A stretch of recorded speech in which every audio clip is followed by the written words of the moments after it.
Warahmatullahi wabarakatuh. Halo teman-teman, ketemu lagi di channel YouTube aku Surya Suryanisi. Jadi teman-teman, pada kesempatan kali ini kita akan membahas mengenai kenapa sih akuntansi itu harus mengenal suatu keseimbangan atau biasanya disebut dengan balance. Nah, tapi sebelumnya teman-teman, buat teman-teman yang belum subscribe video ini, jangan lupa untuk subscribe, tekan tombol bell, like dan komen ya teman-teman. Terima kasih. Oh iya teman-teman, sebelumnya aku juga minta maaf karena aku udah lama banget nih teman-teman gak bikin video-video yang terbaru. Udah sekitar berapa ya? 2 bulan lebih ya kayaknya. Maaf ya. Dan sekarang alhamdulillah aku udah bisa nyempetin waktu aku untuk membuat video YouTube yang terbaru. Yeay. Alasan aku bikin tema atau judul ini karena masih banyak ya yang belum mengetahui kenapa sih akuntansi itu harus balance. Nah, di sini kita akan membahasnya. Kita bersama akan belajar kenapa sih akuntansi itu harus balance. Oke teman-teman, langsung aja kita bahas mengenai kenapa akuntansi itu harus balance.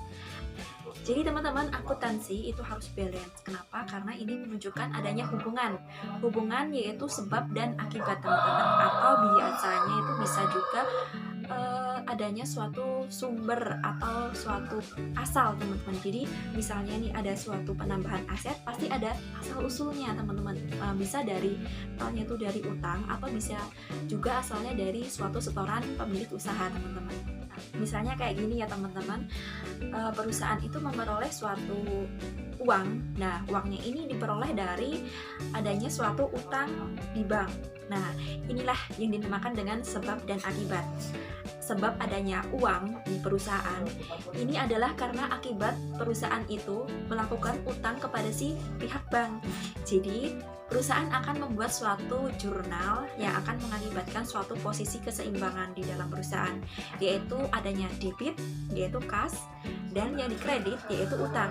Nah, kita bisa lihat di jurnal ini suatu adanya penambahan uang itu karena perusahaan melakukan suatu adanya utang teman-teman. Jadi yang di sebelah kiri yaitu ada penambahan kas disebabkan karena adanya di sebelah kanan yaitu penambahan utang teman-teman. Contoh yang kedua yaitu adanya suatu kas diakibatkan karena setoran dari pemilik perusahaan. Jadi sebab adanya kas dalam perusahaan ini karena akibat dari si pemilik perusahaan menyetorkan uangnya ke dalam perusahaan. Jadi nanti akan adanya keseimbangan lagi teman-teman, yaitu penambahan kas diakibatkan karena setoran pemilik perusahaan ke dalam perusahaan, yaitu akan adanya penambahan suatu modal.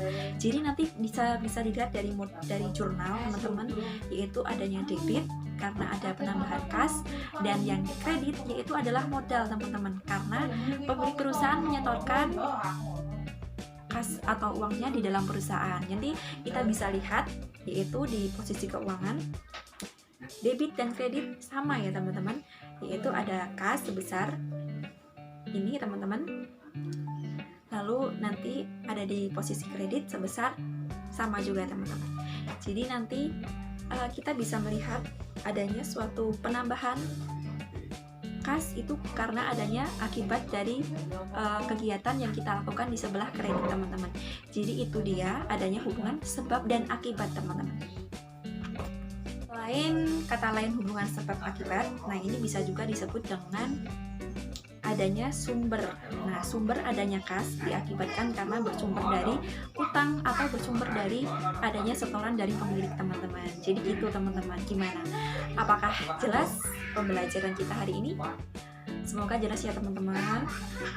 Kenapa aku bikin yang ringan-ringan dulu, biar nanti kita bisa rutin buat videonya ya teman-teman. Insya Allah aku akan bikin video lagi secara rutin seminggu sekali kayak seperti dulu teman-teman. Oke teman-teman, jadi itu dulu yang dapat aku sampaikan ya teman-teman. Kurang lebihnya mohon maaf. Wassalamualaikum warahmatullahi wabarakatuh. Dadah. Oh iya teman-teman, buat kalian yang belum subscribe, jangan lupa ya buat subscribe, tekan tombol bell, like, dan komen ya teman-teman. Komen kalian mau dibikinin video apa lagi untuk kedepannya. Jangan lupa ya. Oke teman-teman, subscribe kalian dan dukungan kalian itu tuh benar-benar membuat aku semangat dalam membuat video-video konten YouTube yang terbaru. Oke teman-teman, terima kasih.